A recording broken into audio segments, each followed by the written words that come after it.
जीएसटीच्या मुद्द्यावरून विधानसभेमध्ये सत्ताधारी आणि विरोधक यांच्यामध्ये चांगलीच खडाजंगी झाल्याचं पाहायला मिळालं।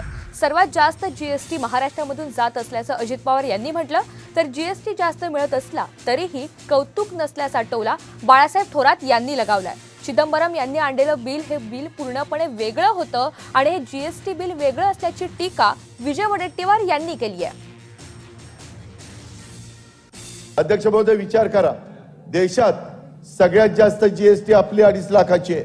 मला त्यांना एक आठवण करून द्यायची, GST one nation one tax हा जरी मोदी साहेबांच्या काळात आलेला असेल तरी पी चिदंबरम साहेब पंतप्रधान असतानाच हा प्रस्ताव आलेला होता।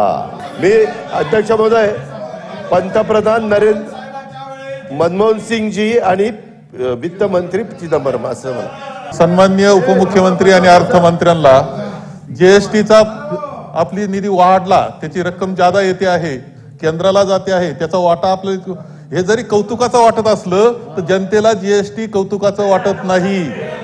अध्यक्ष संरक्षण द्या असं कसं? अध्यक्ष महोदय, अध्यक्ष महोदय बोलू द्या। बोला। अध्यक्ष महोदय, परिस्थिती अशी का प्रत्येक गोष्टीमध्ये जीएसटी अध्यक्ष महोदय, त्या जीएसटीला जनतेचे हाल चाललेले आहेत।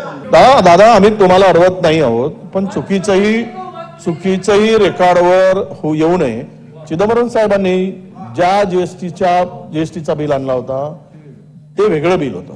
पूर्वी आमच्या देशाच्या माननीय पंतप्रधान मोदयांनी सांगितलं की जीवनावश्यक वस्तूवर जीएसटी लावणार नाही। हे वस्तुस्थिती आहे। अहो, दुधावर लावली, पेन्सिलवर लावली, पेनवर लावली, खाण्याच्या लावली,